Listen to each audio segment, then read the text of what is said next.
Samedi 4 janvier 2025. Message extraordinaire du Christ Jésus glorifié, transmis au Centre Marial de Figueira, Minas Gerais, Brésil, au voyant Frère Elias del Sagrado Corazón de Jesús, pour le 133e marathon de la Divine Miséricorde. Au nom du Père, du Fils et du Saint-Esprit. Amen.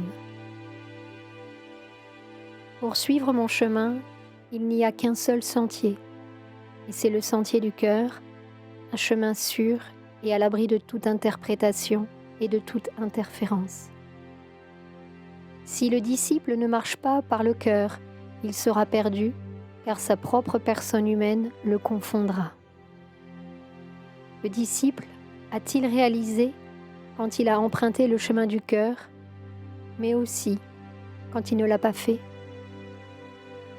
C'est le message de ce temps, suivre le chemin du cœur du Maître, pour que dans ce temps de tribulation, vous soyez guidés par le Saint-Esprit à travers moi, à travers ses dons et ses grâces.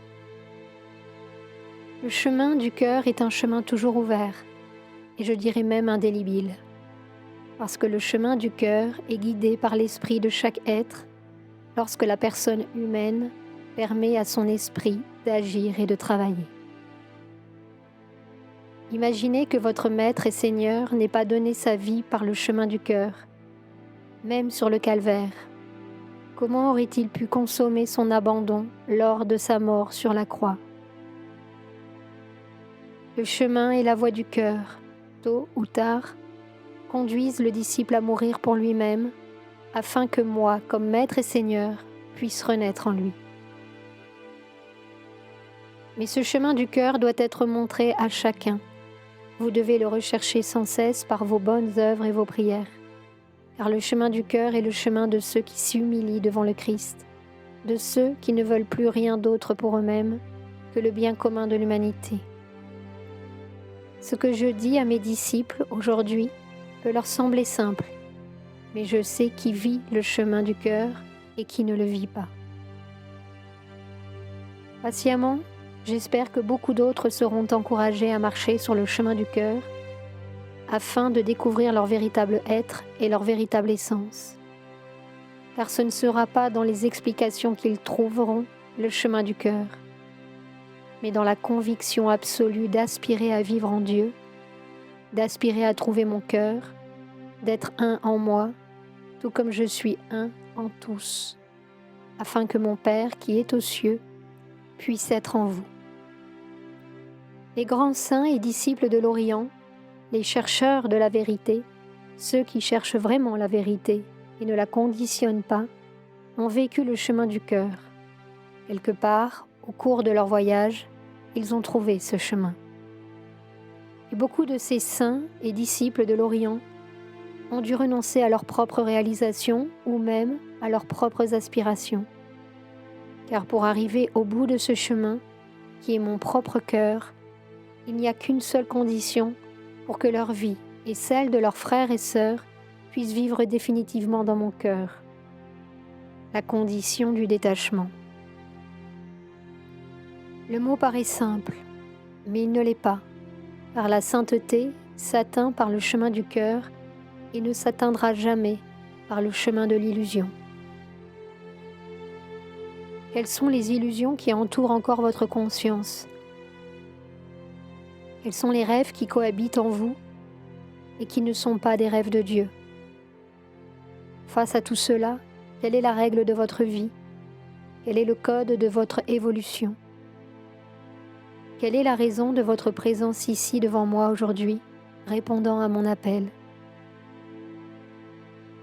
De la même manière, vous pourriez me demander: quelle est la raison pour laquelle tu es encore ici, Seigneur?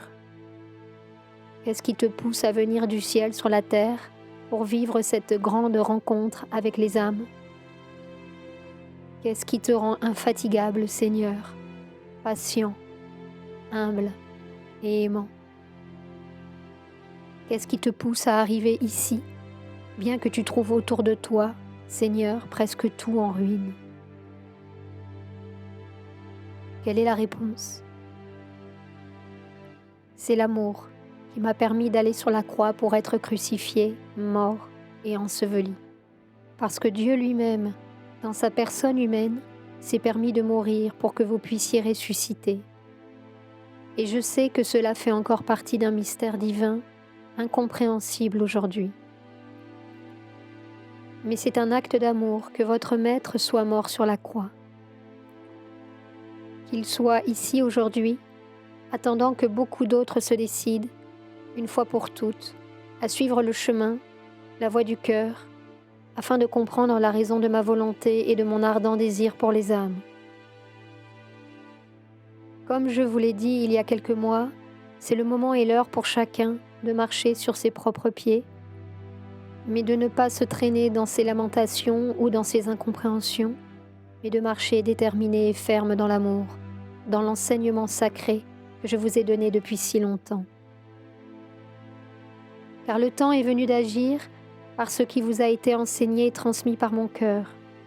En attendant, le monde qui souffre, les âmes qui souffrent, les cœurs qui agonisent sans voir l'amour, la lumière et la vérité, attendent des disciples et des serviteurs déterminés. Je veux que vous soyez tous entiers avec moi, parce qu'une volonté aussi vaste et inconnue ne peut être concrétisée et réalisée dans des cœurs tièdes, parce qu'elle serait insoutenable. Je suis toujours là pour vous montrer le chemin et la sortie. Les signes ont déjà été clairs, les impulsions ont déjà été données, la miséricorde a été distribuée et partagée entre tous, ainsi que ma grâce, par la bénédiction des saints sacrements.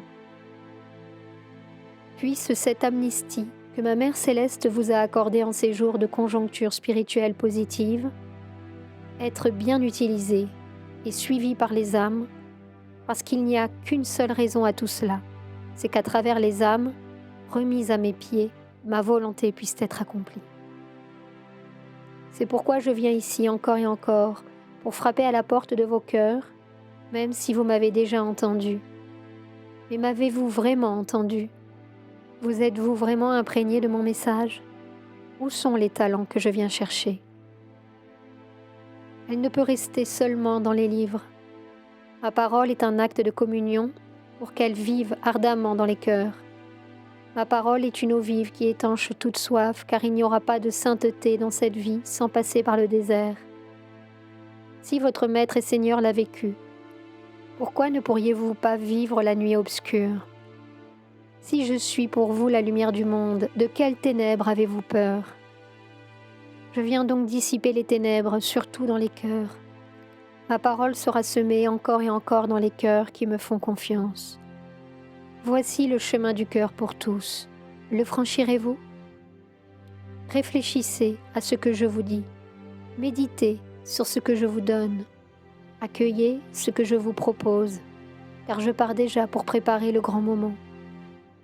Et dans les moments culminants du monde et de l'humanité, quand je ne pourrai plus venir ici, vous devrez vous souvenir et revivre ces moments, les innombrables grâces qui ont été communiquées et déversées comme autant d'étoiles dans l'univers. Que cela soit honoré et valorisé par la conséquence de vos attitudes et surtout de votre abandon à mon cœur. Je viens parler à des disciples qui ont déjà parcouru un long chemin. Je viens parler à des adultes conscients et éveillés. C'est ce qui rendra possible mon œuvre sur la terre, surtout en ces temps où l'amour et la paix doivent être la prémisse, la première règle de la vie, afin que tous puissent se soutenir, car c'est cela la fraternité. En ce premier jour, avant de célébrer la Sainte Communion, que vos cœurs soient vides, afin que mes paroles puissent entrer et agir en vous, comme de petits éclairs de lumière venant de la source de mon amour, de mon insondable miséricorde. Que ma paix imprègne toutes les sphères de la terre, que ma paix pénètre et s'approfondisse dans chaque cœur, que chaque cellule et chaque atome reçoivent ma paix, afin que la guérison et le pardon s'accomplissent. Pour cette paix qui règne aujourd'hui et qui nous remplit dans le royaume des cieux, je vous bénis et vous remercie d'être ici, de chercher votre Seigneur dans la vérité du cœur. Au nom du Père, du Fils et du Saint-Esprit. Amen.